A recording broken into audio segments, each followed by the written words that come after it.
YouTube, how's it going? The Goat House is back with my updated NFL rookie rankings heading into week 3 of the season. Not only going to go over my top 10 rookies, we're going to go over a little bit of a stock report / thoughts on other first round picks so far at this very early stage. I was asking for some suggestions about videos, and then somebody kind of brought that, it was a board and arrow, kind of brought that up to do a stock report.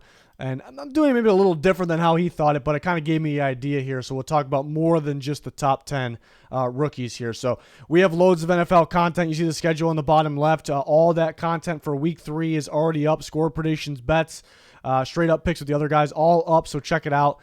Links pinned in the comments for anything you're looking for. If you want to become a Twitter subscriber, if you just want to follow us on Twitter the normal way, check out our sponsors, Liquid IV, GLD Shop. I have the Rams chain on.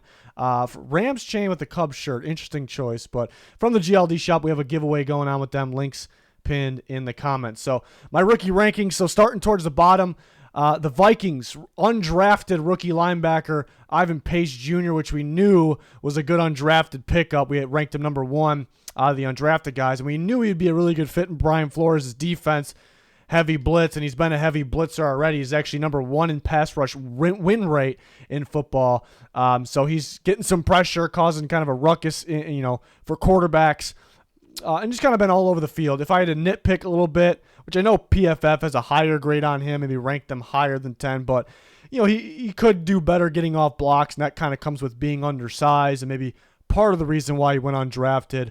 But I think another reason we talked about was, he needs such a specific scheme, like mainly a blitz scheme, and he's on one. So he's been looking pretty good. Byron Young, the Rams rookie pass rusher from Tennessee, comes in at 9. He's been very productive getting after the quarterback. Very good speed rusher. He was kind of a game wrecker at Tennessee last year. So, and it's awesome that he gets on the field early on because the Rams were kind of thin on legit edge rushers there. So he's been looking pretty good. Another edge rusher comes in at 8. That's Will Anderson, who had a much better week in week 1. But he's done a pretty good job. His pass rush win rate is very, very solid because he's winning. He's getting off the ball very well. He's just going to continue to get better. We're going to see more production from him.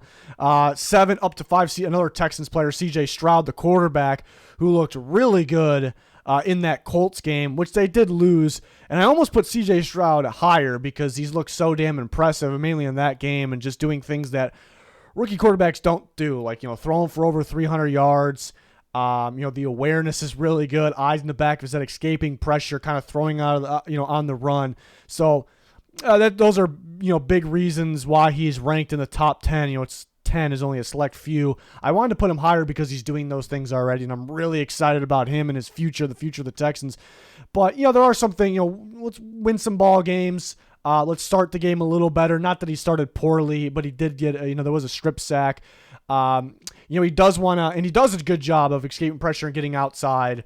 Some impressive moves that way. Maybe he does that a little too much. Maybe I want to see him step up in the pocket if there's a lane, maybe even take off. So and he had a beat up offensive line too, but I want him to kind of notice those things. But overall, very much impressed. I think he's ahead of schedule, really.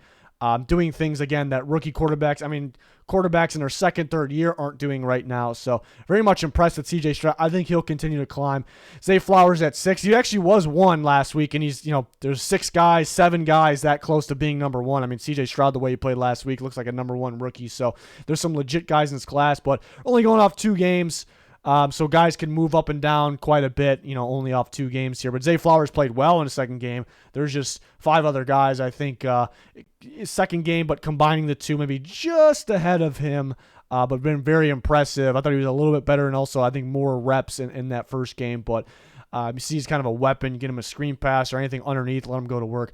Jordan Addison, number 5, another game and another deep touchdown. We see him getting the separation downfield, explosive guy, obviously could track the ball very well. So, just coming away with deep touchdowns in both games, very impressive. So in terms of yardage, just as productive of Flowers, but he has two touchdowns to go along with it. So it seems like a really good fit to open up things like deep downfield for Minnesota. And I think we'll see more than that as time goes on as well, because Jefferson's kind of a do-it-all type guy, obviously. And I think Addison could be that too, but it really stretches the field for them. So 2 Texans, 2 Vikings make the list. The Vikings are 0-2, but some of those rookies have looked pretty decent at least. And we'll see to Rams as well, and we'll talk about Puka Nacua. But Jalen Carter comes at number 4. Not crazy, in terms of the box score, your traditional stats, but he's being a disruptor. He's stopping a run, but he's collapsing the pocket, getting pressure on the inside. Christian Gonzalez was phenomenal, I thought, in both games, but specifically in that game against the Dolphins versus Tyreek Hill, he really, in man coverage, did a very good job against Tyreek Hill because he's a smart corner. He has the length to kind of match up with Tyreek Hill, but he has the athleticism as well. We've seen him skyrocket to go up and get that ball. Just a freak athlete that also looked pro-ready in college when he was at Colorado and Oregon. Just don't know how this guy dropped. It's just such a perfect fit he's a perfect fit for anyone because he could have went to a zone scheme and he would have been great too. So maybe it helps the Patriots mix it up a little bit more, but freak athlete that is already making a big impact. Easily top 3 right now. Then Puka Nacua, it's tough not having him number 1 because he's doing something that no rookie receiver has ever done in their first 2 games with the production, the yardage he has. So he feels like a number 1 guy, and we'll go ahead and reveal my number 1. But yeah, Nacua's been super impressive, just a pro-ready guy, it feels like. So why did he drop that far? Maybe a lot of people would have him at 1. Just Bijan Robinson, with the production as well, but just such a game changer and a game wrecker, assist in a big way of making that comeback against the Packers. He could just explode at any time, getting the ball to the backfield, outside, inside, catching the ball to the backfield, downfield. He's just so productive across the board. So the production helps, but him just being, again, such a game changer and can be a home run guy or just change your defense, change your mindset at any given time. You just really have to fear this guy. So I got him at number 1. Love the game, and him helping them come back against the Packers in week 2. So, there's several guys that feel like you can argue number 1. It was really, in my mind, between Robinson and Nacua, but Gonzalez, the way he played against Tyreek Hill, is right there too. He's the best defensive guy right now. Some good receivers. He's the just missed list. Anthony Richardson looked really good at getting the Colts a lead. He looked really good scrambling and running, but it's hard to rank a guy in a select few of just top 10 rookies out of all the rookies when he can't finish a game yet. So that's and we'll talk more about him. Then Izien has 2 interceptions for the Bucs, the Rutgers defensive back. And, I would like for him to get more snaps. It's impressive, somewhat limited. He's got a decent amount of snaps for a rookie, kind of an under-the-radar rookie. But if he got more snaps, I would like that. And I value that too. But it is impressive when you get this production and you're not getting starter snaps. Tank Dell looked really good down the stretch of that Colts game as well. Him and CJ Stroud got some sort of chemistry going. So I think we're going to see more and more of Tank Dell. Marvin Mims was super explosive down the field for the Broncos. And then Jahmyr Gibbs, which I think is going to get going. I think we'll see him back in the top 10. And there's more players, other receivers. Jaden Reed had 2 touchdowns that did very, very well. But those are and again, it's kind of a select few here with just 10, and we'll mention some other guys. So it's somewhat tough to make this list and maybe stay on this list, but it's only been 2 weeks, but these are the guys that have been extremely, extremely impressive here. But we're going to talk a little bit more. I like that we added this. We got 2 slides of this. Let me get myself back up on the screen there. So kind of a stock report on the first round picks, which are the most talked about guys. We would be here all day if we talked about, guys throughout the entire draft. But yeah, Bryce Young, I'd say is, with us saying stock down, stock up, whatever, it's not a take on their long-term talent whatsoever. So we're not panicking. We're not overreacting, but it's just what it is right now. But you could have some thoughts on long-term future, and some of these guys we kind of do with maybe the durability concerns. But Bryce Young, he's banged up after 2 games. Word is he was banged up during the second game there on Monday night against the Saints. So that's obviously not ideal. What was his main flaw? As a prospect, he was undersized, but what comes with being undersized is, durability concerns. But we did see him get knocked out, and we saw Jalen Milroe had to play a little bit for Alabama last year because of it. So it was a concern, and we see it already. The Panthers, even on that Monday night game, had a 4th and very short. They took Bryce Young out, Dalton in. We actually didn't get to see the play because of a penalty, but short yardage, probably a QB sneak. So that kind of just says, maybe he was either already banged up. The Panthers don't really trust him to stay healthy in that situation. Maybe they trust Andy Dalton more in that situation. Obviously, if you draft a guy first overall, it's not ideal. And people really aren't too broken up about that situation. Maybe I'm different, but if you take a guy first overall, and you're not really, it's showing at least a little bit, not like a panic amount, but a little bit of lack of confidence, lack in trust, even if it's just durability wise. So I don't love that. It's not ideal. We can agree that it's not ideal. And when he's been playing, it's only been 2 games. I don't really have a doubt about his talent, like upside, like potential talent. But if we had to talk about it, ball definitely needs to come out quicker. Sometimes sits back there. Offensive line hasn't been good, but it hasn't been as bad as people say it's been. Needs to use legs more again. Just sometimes sits there, but when he takes off, it looks pretty good. But again, you say he needs to use legs more, but he's already injured. He's undersized. He has durability issues, even more so now. So can he take off more? So some legitimate concerns actually, but we're not going to panic too much. I'm definitely not worried about his talent. It hasn't been good right now. We can say that like 100% fact that the skill level hasn't been there. I'm not worried about it long term again, but I am a little worried about, the durability issues because it was somewhat of a question coming in. He wasn't even through his second game yet and it's popped up. So, and some people say he'll be fine. They're playing it safe. He'll be fine. You don't really know that. If he's already beat up at this point, we could agree again. I'm going to use this a lot, but it's really not ideal. And the 4th overall pick, Anthony Richardson, who has overall played pretty well, mainly as a runner, as a passer, maybe taking care of the ball better than expected, but there's a lot of dink and dunk, which is okay. We'll get him a little comfortable first, get him to learn more first. But banged up in both games at the very end of the first game and then pretty early on in the second game. And it's because he runs a lot and his running style. He wants to run like a running back. Being, first to, this is when you're supposed to be healthy. When you're a young guy, that's when you're supposed to be healthy. So him being banged up in both games obviously isn't great. It's not great. And, and where he wins is his running ability, but can he continue to run in that fashion if forget staying healthy long term, which usually is the worry with these types of things, but right now, like being able to finish games right now. So I think it's, even though he's had impressive moments, I think it's more of a stock down thing based on like where you draft him and, his health in the future. It's not really an ideal situation.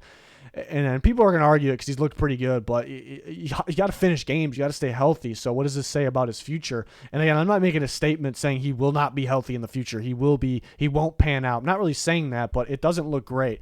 7th overall, Tyree Wilson. A lot of negatives we're talking about now, but guys that aren't ranked, first round guys that aren't ranked high, in the rankings.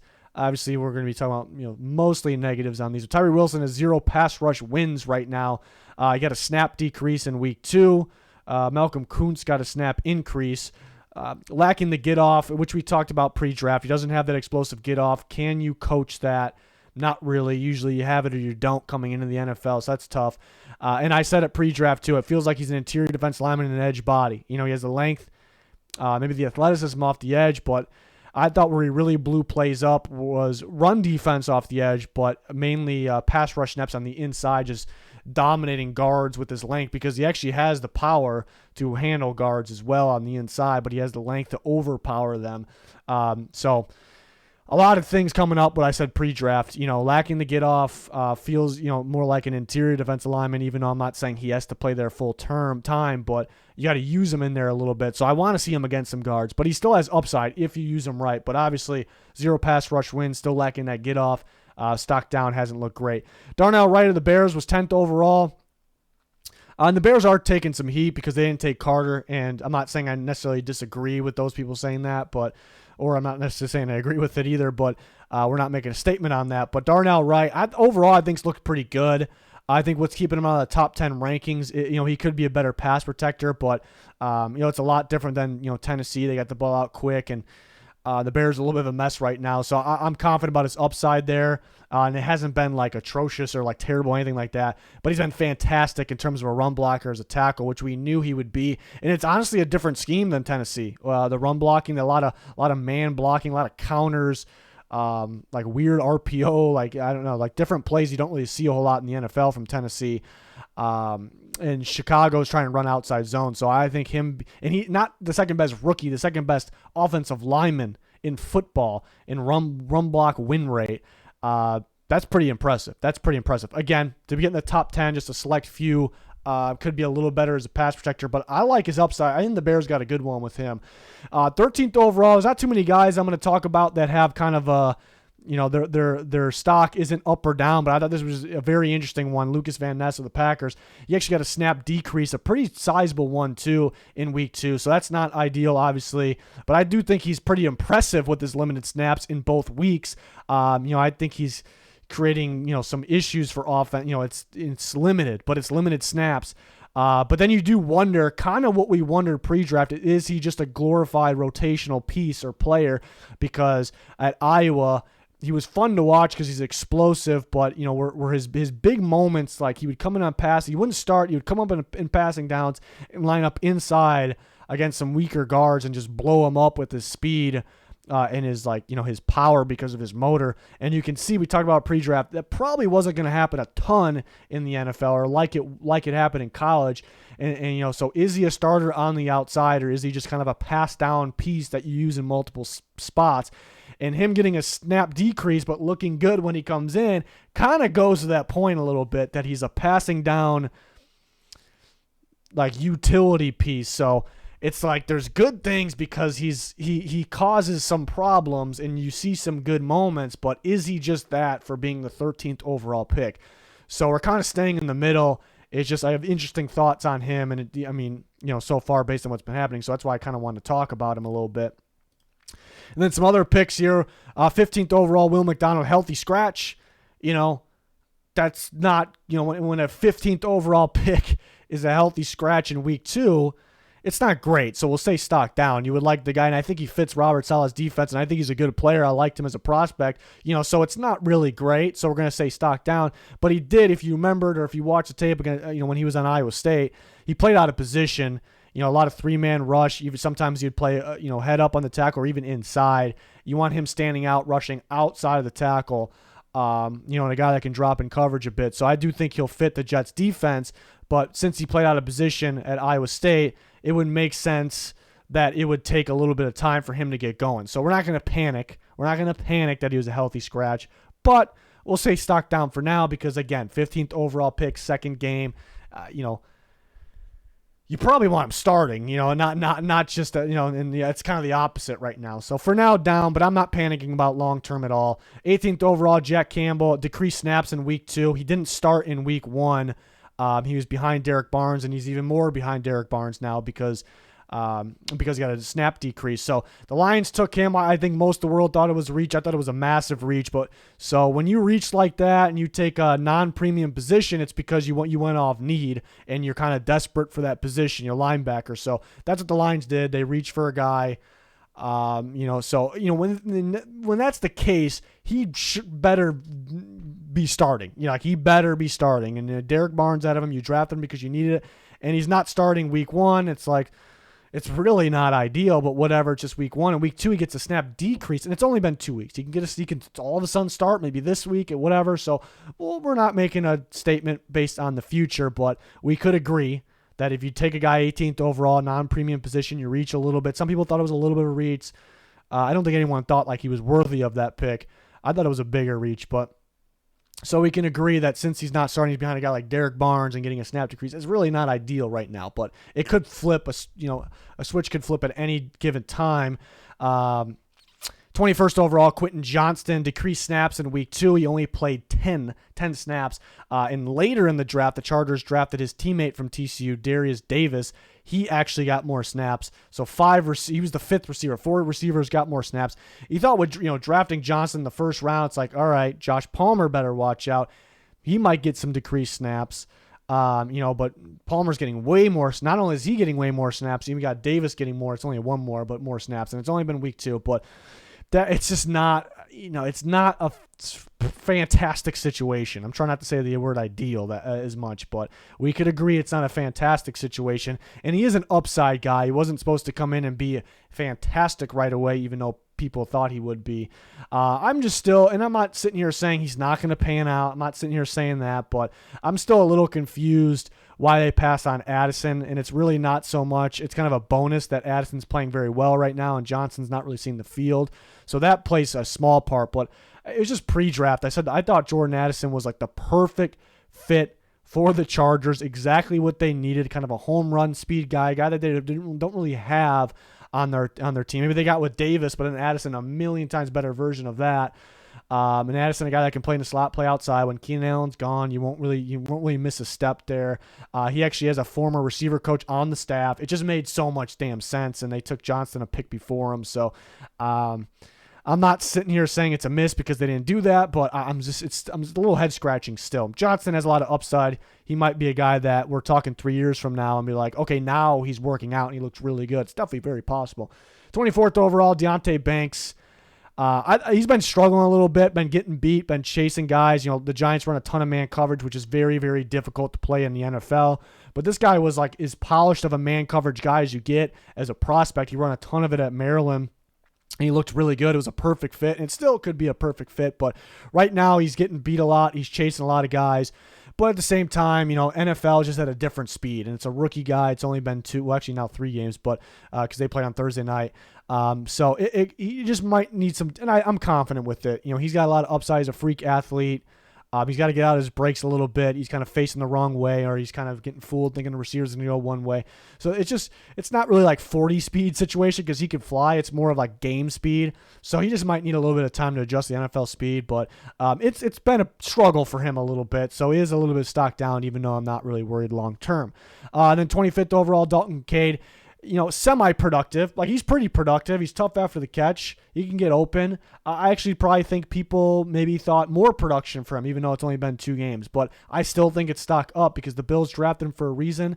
And, I wasn't a ginormous Kincaid guy, but I actually loved the pick more than maybe you would thought I would have, just because I love the fit and what the Bills were trying to do. I think Kincaid, it's more so him opening things up for them. The Bills already had pieces. They already had talent. Let's get a guy that can expand the playbook, get more reps help get our other talent some more reps because we spread things out. We make teams guess more, create mismatches. And I think he's done that. On top of getting some production, I think it's kind of elevated the playbook, just the plays in general and other people's games. It's been only 2 weeks, but we saw a collection of guys get going in week 2, and I think it has to do with the new style plays, and then bringing in Dalton Kincaid kind of started that, adding more plays and using, 2 tight ends a bit. So those are my thoughts on some other first round picks. Sorry if we didn't talk on, your guy. We weren't going to talk on every single one here, but the great players will make it in to the top 10, and we still have a lot of weeks left in the season for them to do that and for these guys to change. Some of these guys, it's just about being healthy, getting on the field a little bit more, maybe getting that starting job and showing some good football out there. So, and it's only been 2 weeks, so I'm very confident that a list of these guys will be able to do that.